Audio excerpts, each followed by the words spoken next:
Bienvenue dans cette nouvelle édition du QG Week-end. Voici les titres de l'actualité. L'ancien Premier ministre congolais et opposant historique Étienne Tshisekedi est inhumé. Ses funérailles nationales se sont achevées ce samedi 1er juin à Kinshasa. Il a été décoré à titre posthume. Le gouvernement et l'opposition ivoirienne s'accusent mutuellement d'être à l'origine du blocage des travaux de refonte de la commission électorale indépendante. Les travaux sur la composition de la CENI prendront fin au cours du mois de juin. Et puis, transmission de talent et de savoir-faire en Côte d'Ivoire. Après une formation à l'international, le jeune chef Loïc Dablé est de retour dans son pays natal. Il a créé l'Institut PANAF pour apprendre aux jeunes à cuisiner des plats typiquement africains. En République démocratique du Congo, après 3 jours d'hommage, l'opposant historique Étienne Tshisekedi a été inhumé ce samedi 1er juin à Kinshasa en présence de plusieurs chefs d'État. Il a reçu une distinction posthume, celle du grade de grand cordon dans l'ordre national Héros nationaux Kabila Lumumba. Selon la présidence, il s'agit du plus haut grade possible à ce stade. Il est probable qu'il soit élu au rang de héros national prochainement, mais pour ce grade, une procédure judiciaire et légale est à suivre. Elle passe notamment par le Parlement. Écoutons la déclaration de Giscard Koussema, le directeur de la presse présidentielle. Oui, le président de la République, son Excellence Félix-Antoine Tshisekedi Tshilombo, vient de signer une ordonnance qui admet Dr Étienne Tshisekedi à titre posthume dans l'ordre national Héros nationaux Kabila Lumumba. Il s'agit ici donc de la récompense de sa longue lutte pacifique. C'est une première récompense. D'autres récompenses peuvent arriver. Et donc, parce que beaucoup auraient voulu qu'il soit déclaré directement héros national, il s'agit simplement d'un processus tel que les prévoient nos lois. Mais pour aujourd'hui, il est admis à titre posthume au titre de héros national Kabila Lumumba ou avec le grade de grand cordon. Donc, nous répétons, Dr Étienne Tshisekedi Wamulumba est déclaré aujourd'hui grand cordon et il est admis dans l'ordre héros nationaux Kabila Lumumba. Blocage du dialogue pour la refonte de la commission électorale indépendante en Côte d'Ivoire. Le gouvernement tient pour responsable de ce blocage le Parti démocratique de Côte d'Ivoire et la plateforme Ensemble pour la démocratie et la souveraineté qui de leur côté affirment leur engagement dans le processus. Olivier Diacotan.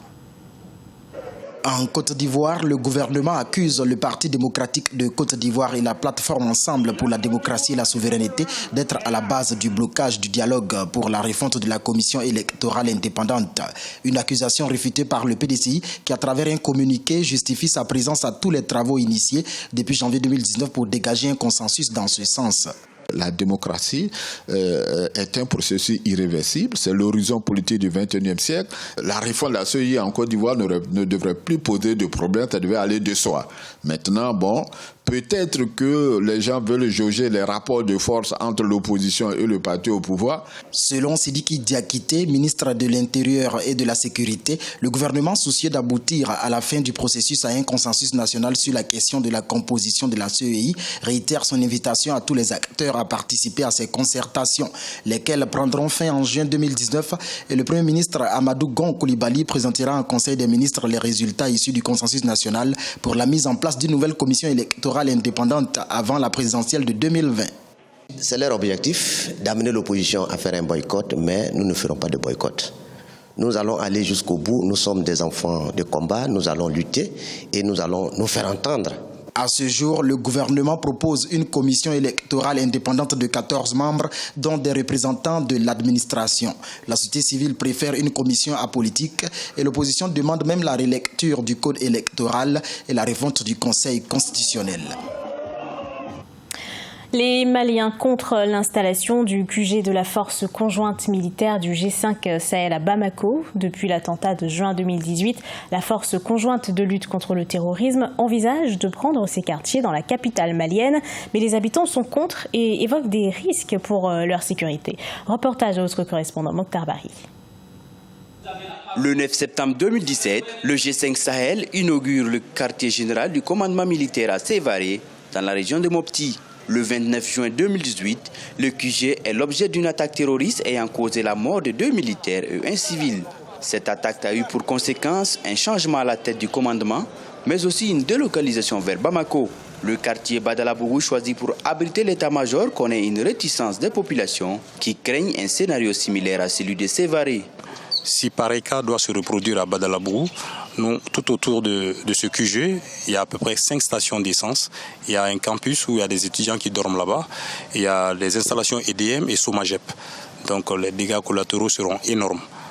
Voilà les raisons qui font que nous sommes opposés à ça et qu'on a organisé ce sitting. Tout en reconnaissant l'utilité du G5 Sahel, les jeunes préconisent d'autres sites en périphérie de Bamako. Le Mali est vaste. Le Mali fait plus d'1 million de kilomètres carrés. Vraiment. La population de Badalabougou est déjà, même, je dirais, entassée quand on regarde les constructions. Donc, moi je pense que les militaires ont plus besoin d'espace où ils peuvent vraiment s'épanouir. Après une semaine d'activités ponctuée de sittings, sensibilisation et assemblée générale, les habitants du quartier Badalabougou entendent passer à d'autres actions dans les semaines à venir. Une cuisine panafricaine, c'est ce que réalise Loïc Dablé, un jeune cuisinier ivoirien. Après avoir fait ses armes à l'international dans les hôtels et restaurants du monde entier, il est revenu en Côte d'Ivoire pour enseigner son savoir-faire aux jeunes. Les précisions d'Amenetti. Pour Loïc Dablé, l'histoire de chaque plat est tout aussi importante que son goût. Après des années passées à perfectionner ses talents de cuisinier dans les hôtels et restaurants du monde entier, il revient en Côte d'Ivoire pour y créer son école de cuisine qui fait également office de restaurant. Il s'agit de l'Institut culinaire Panaf d'Abidjan qui apprend aux étudiants à cuisiner des plats africains sains. Les cuisines d'Afrique doivent pour moi d'abord en fait se connaître, se poser, s'écrire. On a un gros travail tous à faire d'écriture. Et on doit surtout nous-mêmes raconter nos histoires. On ne doit plus laisser en fait les autres interpréter notre culture ou notre histoire. Chaque mois, l'Institut propose un thème différent pour les amoureux de la cuisine. En ce mois de Ramadan, l'accent est mis sur les hors d'œuvre habituellement consommés par les musulmans pour rompre leur jeûne. J'avais un peu oublié des plats africains que je retrouve encore et je me plonge encore dans l'univers africain encore plus.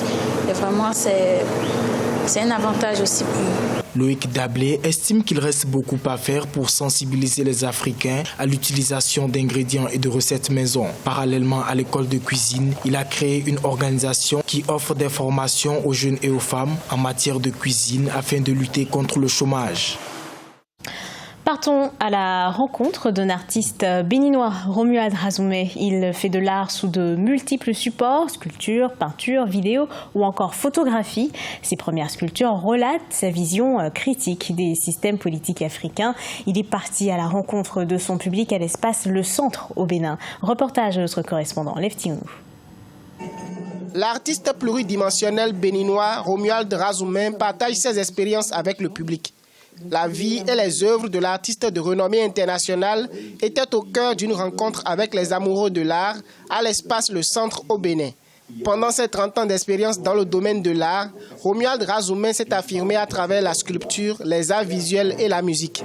D'origine yoruba, Romuald Razoumé demeure un artiste culturel ancré dans le cultuel. Ses installations et tableaux promeuvent l'oracle Fa, un système géomantique pratiqué en Afrique. C'est vraiment un plaisir de pouvoir partager le peu d'expérience de 30 ans que j'ai. Voilà, donc c'est ce que je viens de faire. Mais la seule condition, c'est que ce soit gratuit. Parce que je vis au Bénin, et si nous ne construisons pas l'Afrique, on aura tout perdu. Les brillants travaux de sculpture de Romuald Razoumé ont entre autres été focalisés sur le quotidien et la vie des contrebandiers de carburant. Des personnes qu'il qualifie de héros de la survie. Les bidons en plastique constituent la pièce maîtresse de l'ensemble de ses œuvres monumentales et percutantes. Le bidon, c'est le vrai visage des gens aujourd'hui. C'est la réalité que les gens cachent. Parce que cette réalité-là, elle transparaît, elle pue. Quand on voit quelqu'un qui est un politicien véreux, il pue à 10 km. Très engagé dans la promotion de la culture, Romuald Razoumé aurait rencontré pendant 10 ans des difficultés à cause de certains dictats du milieu de l'art. Tassé de polémiste culturel, Romuald Razoumé ne manque pas d'opiner sur les problématiques socio-culturelles du pays. Ce journal a été préparé par l'ensemble de la rédaction. Merci à vous de l'avoir suivi et retrouvez dans un instant une nouvelle édition d'actualité sur Africa 24.